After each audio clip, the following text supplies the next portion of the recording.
우리가 살아가는 이 세상은 다툼과 온갖 유혹이 끊이지 않는 곳입니다. 계속 이러한 다툼과 온갖 유혹들은 넘쳐나고 그러한 다툼에 빠지고 유혹에 빠지는 일들을 우리는 보고 듣고 또 우리 자신도 경험하기도 합니다. 지난 한 주간의 삶을 보면 TV를 틀어보면 다툼의 일들을 얼마나 많이 드러납니까? 또 온갖 유혹에 빠져서 잘못된 행동을 하는 그러한 모습들, 또 저와 여러분의 삶의 모습을 보더라도 그러한 모습들이 있는 것이 사실일 것입니다. 이렇게 세상 속에서 다툼과 온갖 유혹이 넘쳐나는데 하나님은 구원받은 그리스도인에게 이렇게 살아가야 한다고 아주 분명하게 말씀하십니다. 14절의 말씀입니다. 함께 한번 읽어보겠습니다. 시작. 모든 사람과 더불어 화평함과 거룩함을 따르라. 이것이 없이는 아무도 주를 보지 못하리라. 아무도 주를 보지 못하는 일이 생긴다는 것입니다. 그러니까 구원에 이르지 못하고 멸망을 받게 되는 일들이 벌어진다는 것입니다. 그래서 이 말씀에 의하면 영원의 구원을 받게 되는 사람은 이 세상을 살아가면서 누구와 있든지 모든 사람과 화목하게 지내려고 하고 자기 자신은 거룩하게 살아가고자 힘쓴다는 것입니다. 반면에 영원한 멸망에 이르는 사람들은 사람들과 화목하게 지내는 것이나 자기 자신이 거룩하게 살아가는데 힘쓰지 않는다는 것입니다. 특히 14절 말씀에서 우리가 주목해야 되는 단어 하나가 있는데 이것이 없이는에서 이것이라는 단어입니다. 여기서 이것이라는 말은 앞에 나오는 화평함과 거룩함 중에 거룩함을 이야기합니다. 그러니까 화평함과 거룩함 중에 그리스도인들이 가장 소중히 여겨야 되는 게 거룩함이라는 겁니다. 그래서 14절 말씀을 새번역 성경에서는 이렇게 잘 번역해 주고 있습니다. 모든 사람과 더불어 화평하게 지내고 거룩하게 살기를 힘쓰십시오. 거룩해지지 않고서는 아무도 주를 뵙지 못할 것입니다. 이렇게 말씀합니다. 따라서 구원받은 그리스도인이 가장 먼저 점검하며 살아야 되는 것이 바로 거룩함이고, 그리고 이 거룩하게 살아가고자 힘쓸 때 따라오는 것이 진정한 평화, 진정한 화목을 이루는 그러한 삶이 따르게 되어 있다는 것입니다. 그래서 사람들은 화평을 얘기합니다. 평화를 이야기합니다. 화목을 이야기합니다. 그런데 거룩과 관련이 없는 것들은 하나님이 기뻐하시는 화평과 평화와 화목이 아닙니다. 자기들끼리는 좋을지 모르지만 그러한 모습들은 결코 구원에 이를 수가 없다는 것입니다. 그렇기 때문에 그 거룩함을 전제로 한 이러한 모습만이 진정한 화평과 화목을 이룰 수 있다는 이 하나님의 말씀에 우리가 귀를 기울이며 우리의 거룩함을 다시 한번 돌아보아야 합니다. 예수님도 이렇게 기도하십니다. 요한복음 17장 17절과 19절 말씀입니다. 같이 한번 읽어보겠습니다. 시작. 그들을 진리로 거룩하게 하옵소서. 아버지의 말씀은 진리니이다. 또 그들을 위하여 내가 나를 거룩하게 하오니 이는 그들도 진리로 거룩함을 얻게 하려 함이니이다. 예수님께서 이 땅에 살아가시는 그 모습이 뭐냐? 거룩하심이었습니다. 그 거룩하심을 통해 진정한 평화를 이 땅 가운데에 보여내주셨다는 겁니다. 마찬가지로 이것을 믿는 그리스도인 역시 주님을 따라 살아가기 때문에 거룩한 삶을 살게 되고 그 삶의 과정 가운데에 삶의 자리에서 진정한 화목과 평화를 누리는 그러한 모습으로, 그걸 추구하는 모습으로 살아가게 되어 있다는 것입니다. 그래서 이 말씀에 따르면 거룩한 삶을 살아갈 수 있는 존재는 오직 예수님을 믿는 사람밖에 없습니다.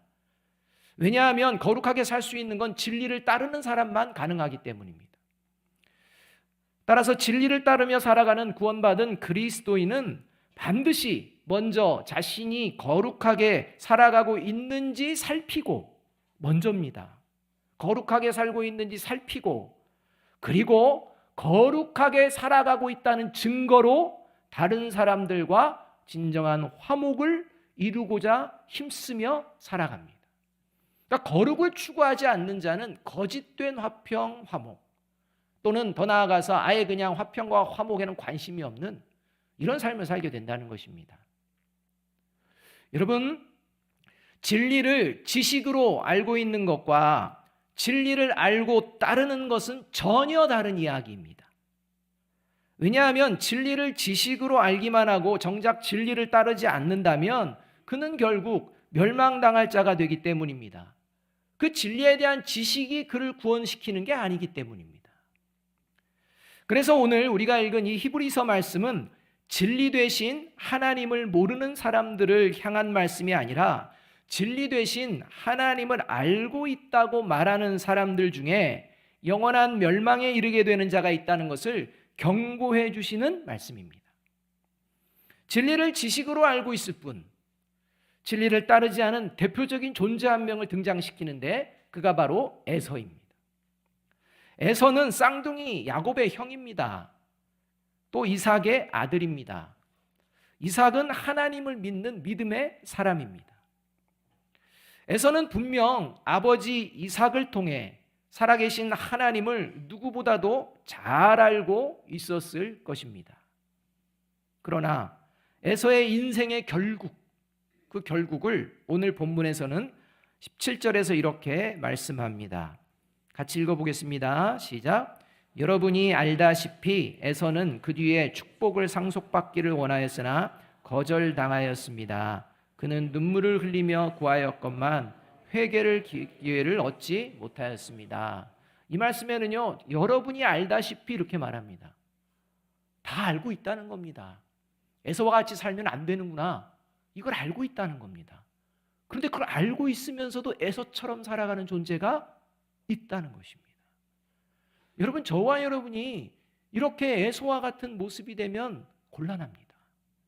하나님께 예배드리는 이 예배가 끝나고 나서도 에서와 같은 삶을 살게 되면 곤란합니다.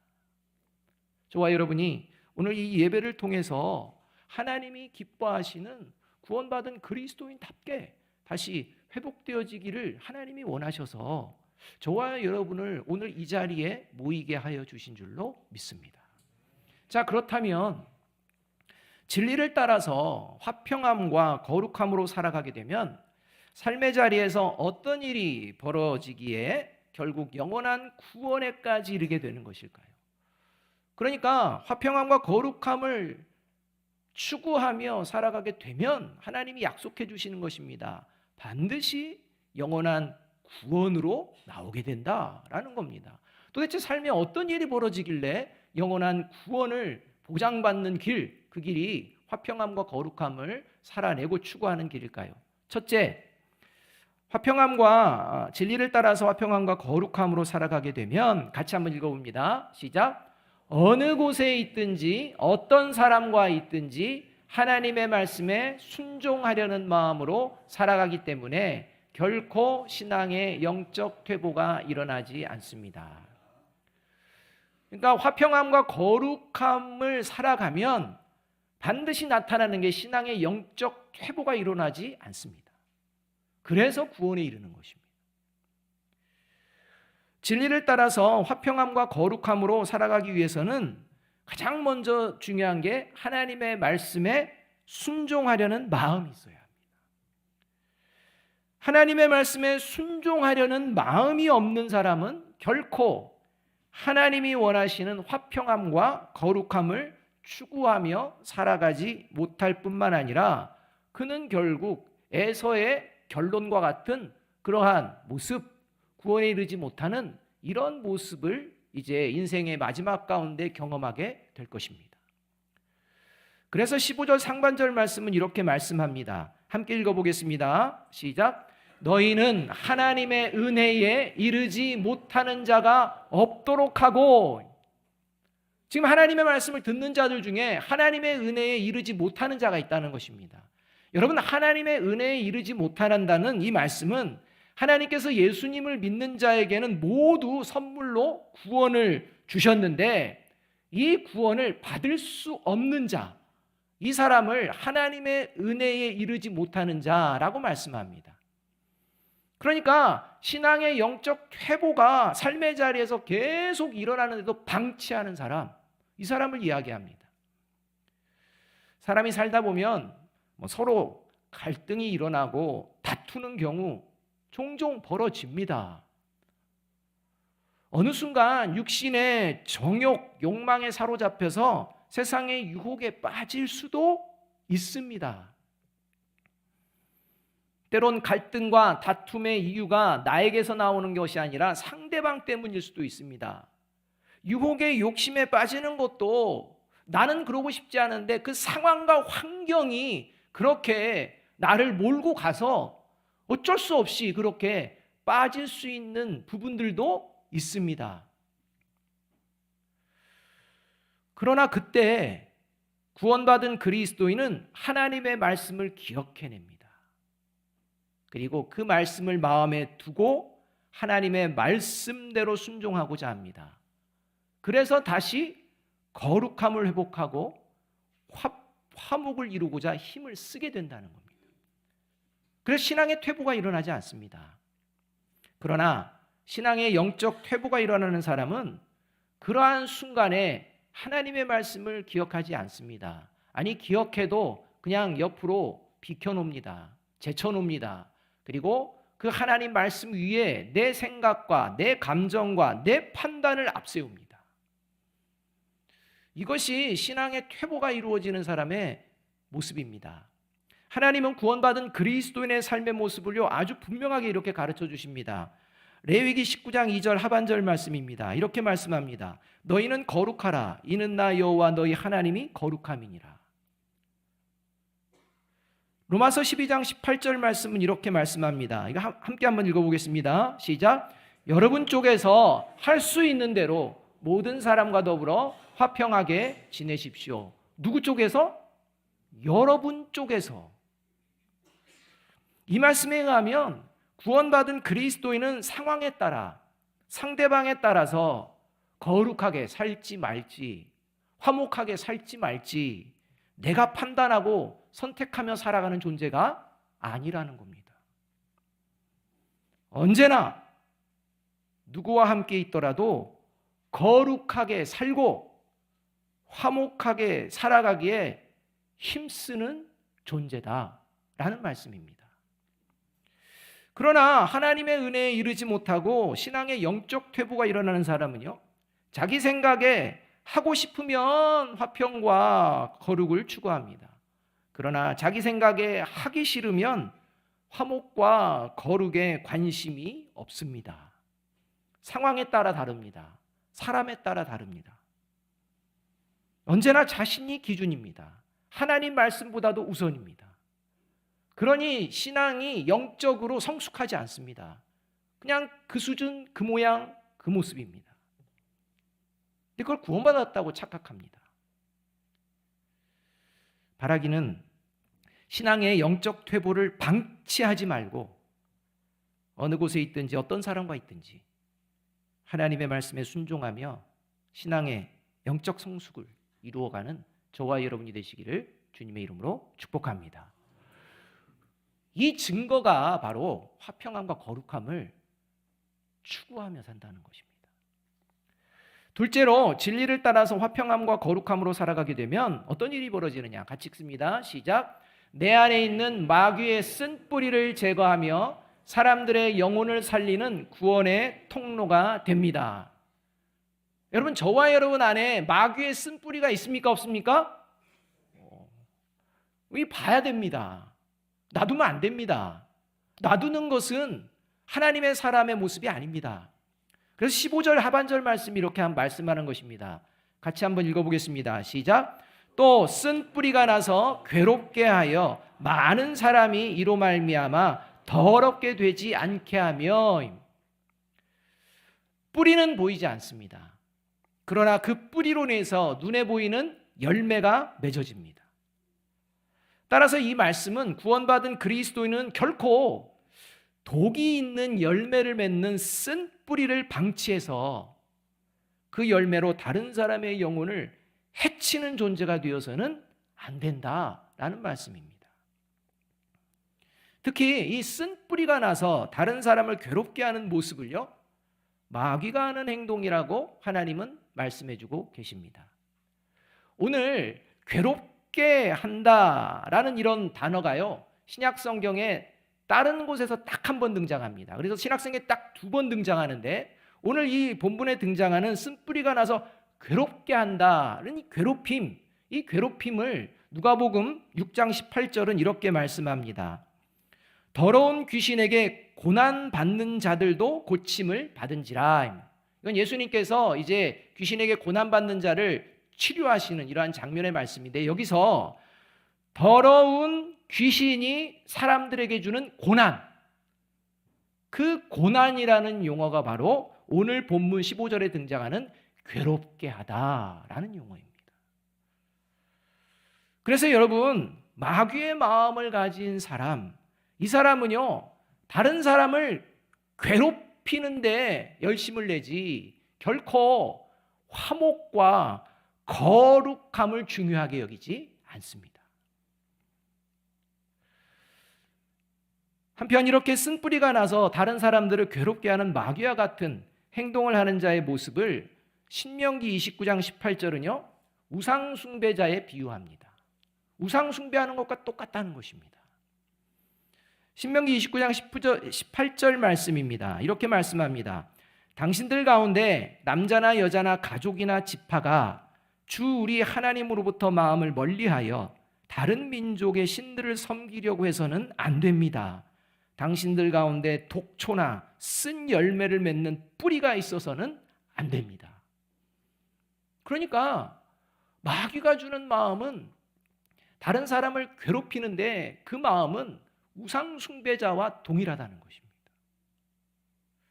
여러분, 우상숭배의 특징이 뭡니까? 우상숭배자가 왜 우상을 만들까요? 우상의 소원을 들어주려고 우상을 만들까요? 내 소원을 이루기 위해서 우상을 만들까요? 내 소원을 이루기 위해서 우상을 만듭니다. 우상의 뜻, 우상의 생각 관심 없습니다. 내 소원 이루어진다면이야 이렇게 되는 것입니다. 그러니까 우상숭배자의 특징은 한마디로 자기 편한 대로, 자기 원하는 대로 하며 살아갑니다. 하나님이 원하시는 거에 관심이 없습니다. 그래서 가정에서도 그러하고, 교회 공동체에서도 그러하고, 일터에서도 그러하고, 자신이 원하는 대로 되지 아니하면 언제든지 분란을 조장하고 다툼을 일으킵니다. 오직 자신이 원하는 대로 해주는 사람과만 화목하게 지냅니다. 그러다가 자신이 원하는 대로 해주지 않으면 이제는 그 사람마저도 집요하게 괴롭히기도 합니다. 그래서 가정이나 교회 공동체를 위기로 몰아가고 심지어 깨뜨리기도 하며, 학교나 직장에서는 따돌림이나 괴롭힘의 문제들을 일으키는 마귀의 하수인으로 살아간다는 것입니다. 이런 일들이 비일비재하게 벌어지고 있지 않습니까? 최근 트로트 가수로서 많은 사람들에게 인기를 얻고 명성도 얻었던 모 가수가 뺑소니 음주운전을 하고서 거짓말을 하다가 결국에는 드러나서 구속되는 일이 있었습니다. 그런데 그의 구속과 관련된 그 범죄의 항목, 그 항목에는 음주에 대한 내용이 있을까요, 없을까요? 제외됐습니다. 분명 음주운전을 본인이 했다고 됐습니다. 그런데 제외시켰습니다. 그 이유는 뺑소니를 한 뒤에 편의점에 가서 다시 술을 먹었는데, 그것이 법적으로 처벌할 근거를 무력화시키는 일이 되어버린 겁니다. 그런데 그 후 음주운전을 하는 사람들이 사고를 내거나 경찰에게 들키겠다 싶으면 무조건 어떻게 합니까? 도망갑니다. 어디로 도망갑니까? 편의점으로 도망갑니다. 그리고 뭘 먹습니까? 술 마십니다. 사고 내기 전에 안 먹었다. 사고 낸 뒤에 속상해서 먹었다. 바로 음주운전 죄목에 걸리지 않는 방법을 트로트 모 가수의 경우를 통해서 배운 겁니다. 예전엔 그런 생각 안 했습니다. 근데 이제 맘 놓고 이제 그렇게 행동을 합니다. 마음이 아픈 것은 트로트 모 가수의 종교가 개신교라는 것입니다. 노래로는 인기를 얻고 사람들에게 많은 명성을 얻기도 하고 또 뭐 부를 축적했는지는 모르지만 사람의 영혼을 살려야 하는 존재가 노래로는 기쁘게 했는지는 모르지만 즐겁게 했는지는 모르지만 그 사람의 영혼을 살리는 것이 아니라 오히려 사람의 영혼을 병들게 하고 죽게 하는 도구로 전락해버린 것입니다. 교회에는 다녔지만 그가 그렇게 된 결정적 이유, 그 이유가 바로 거룩하게 살고자 하는 마음이 없었기 때문입니다. 바라기는 저와 여러분 안에 내 편한 대로, 내 마음대로 되어지기를 원하는 이 마귀의 쓴뿌리, 이 독초가 있다면 성령의 도우심을 구하며 이 시간 뽑아내시고 다른 사람의 영혼을 살리는 구원의 통로로 살아가기를 결단하시는 저와 여러분이 되기를 주님의 이름으로 축복합니다. 그 통로로 살아가는 모습이 화목함과 거룩함을 추구하며 살아가는 것입니다. 셋째로 진리를 따라서 화평함과 거룩함으로 살아가게 되면 어떤 일이 벌어지느냐 같이 읽습니다. 시작. 하나님의 자녀답게 살아가는 것이 가장 큰 축복임을 믿고 세속적인 욕망을 버리며 살아갑니다. 진리를 따라서 화평함과 거룩함으로 살아갈 수 있다는 것은 구원받았다는 증거입니다. 하나님의 자녀가 됐다는 증거입니다. 하나님의 자녀가 아닌 존재는 화평함과 거룩함을 추구하며 살아갈 수가 없기 때문입니다. 그래서 하나님의 자녀답게 살 수 있는 것, 그것 자체가 가장 큰 축복입니다.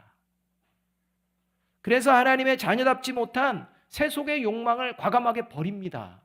하나님의 자녀다움을 빼앗기고 싶지 않기 때문입니다. 16절 말씀 함께 한번 읽어봅니다. 같이 읽습니다. 시작. 음행하는 자와 혹 한 그릇 음식을 위하여 장자의 명분을 판 에서와 같이 망령된 자가 없도록 살피라. 이 말씀에 의하면 에서는 하나님이 보시기에 음행하는 자요 망령된 자라 말씀합니다.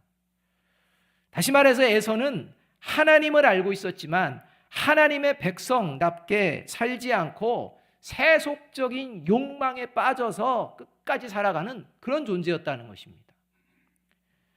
여러분, 세속적인 욕망에 사로잡혀서 살아가는 이유는요, 하나님의 백성, 하나님의 자녀가 되는 것이 세상의 그 어떤 것과도 바꿀 수 없는 가장 큰 축복이라는 사실을 모르기 때문입니다.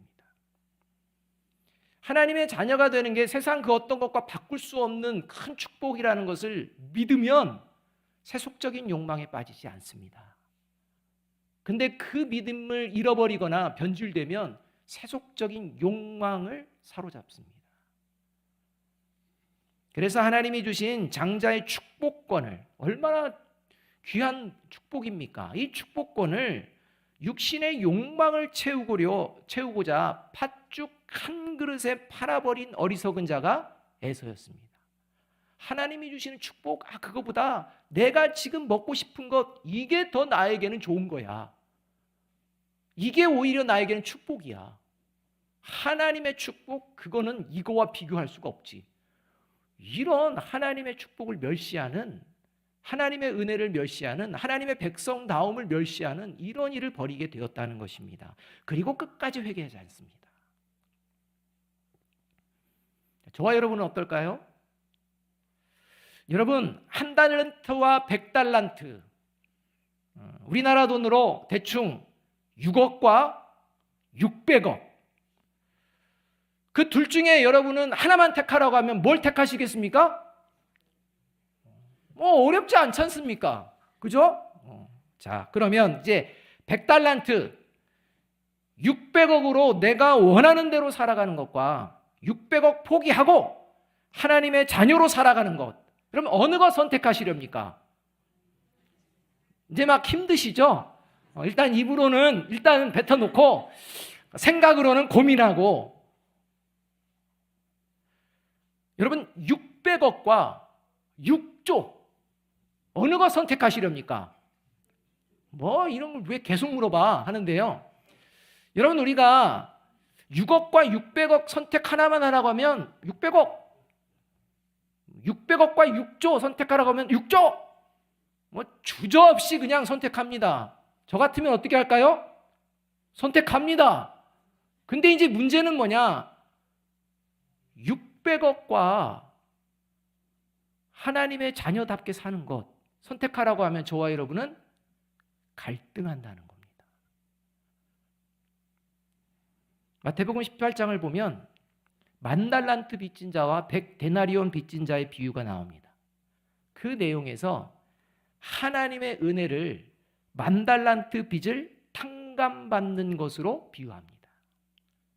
근데 하나님의 은혜는 10,000달란트보다 더 큰 것입니까? 아닙니까? 더 큽니다. 10,000달란트가 얼마냐? 6조 원입니다. 저와 여러분이 하나님의 자녀가 되었다는 것은 6조 원을 받은 것보다 더 큰 축복임을 믿으십니까? 정말 믿으십니까? 옆에 계신 분에게 이렇게 한번 서로 얘기해 줍니다. 보시고 정직하게 저의 재산은 6조 이상입니다. 얘기해 보시라니까요. 저의 재산은 6조 이상입니다. 이런 얘기하면 동의를 못합니다. 동의를. 내 재산 꼴랑 이건데 뭐 6조 원이야. 내가 6조 쓸 게 어딨어. 근데 여러분, 저와 여러분의 영적인 재산은 충분히 6조보다도 더 가치 있는 것에 사용하게 될 줄로 믿습니다. 그 모습이 바로 화평함과 거룩함을 추구하는 능력입니다.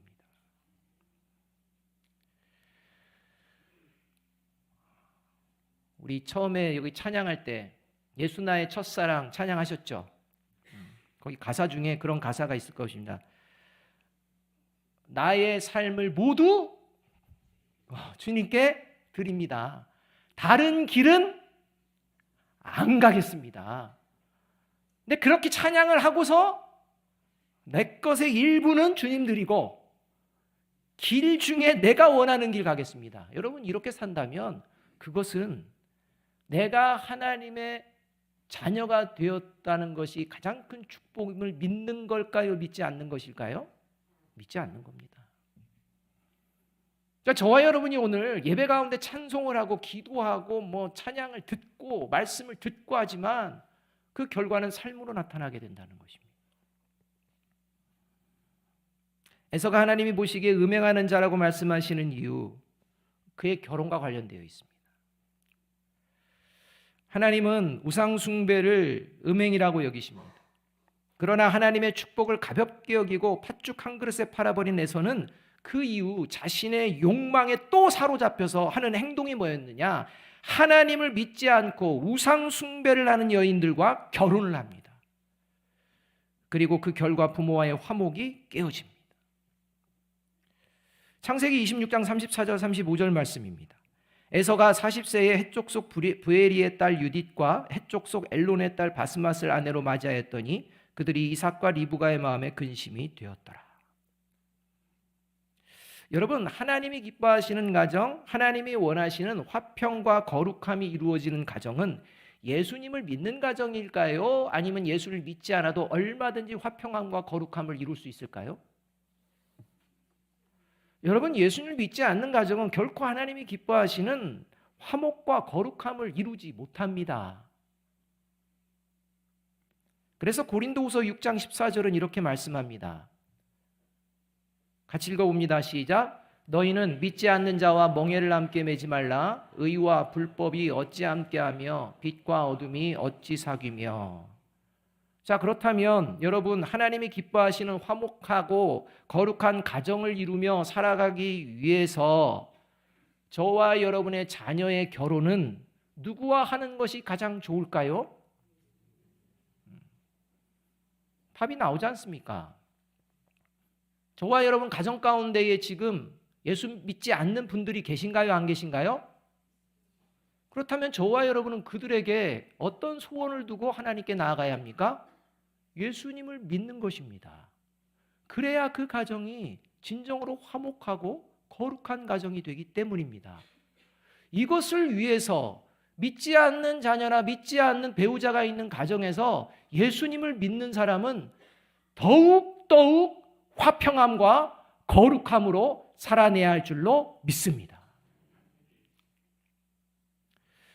비단 결혼의 문제만이 아닙니다. 저와 여러분 안에서 하나님이 기뻐하시는 화목을 깨뜨리고 거룩함을 더럽히는 모든 세속적인 욕망이 일어날 때 나는 하나님의 자녀요, 영원한 구원의 축복을 받은 존재라는 것을 내 자신에게 선포하며 내게 밀려오는 모든 세속적인 욕망을 버리는 저와 여러분이 되어야 할 줄로 믿습니다. 이제 저와 여러분은 에서와 같은 인생의 멸망당할 자의 길에서 벗어나 영원한 구원의 길로 다시 나아갈 수 있는 기회를 오늘 하나님의 말씀을 통해 들었습니다. 이제는 선택해야 됩니다. 바라기는 하나님이 주시는 기회를 붙들고 우리 모두 영원한 구원의 길로 나아가는 걸음을 시작하는 저와 여러분이 되기를 주님의 이름으로 축복합니다. 마지막으로 14절 말씀 다시 한번 함께 읽어봅니다. 시작. 모든 사람과 더불어 화평함과 거룩함을 따르라. 이것이 없이는 아무도 주를 보지 못하리라. 아멘. 기도하겠습니다.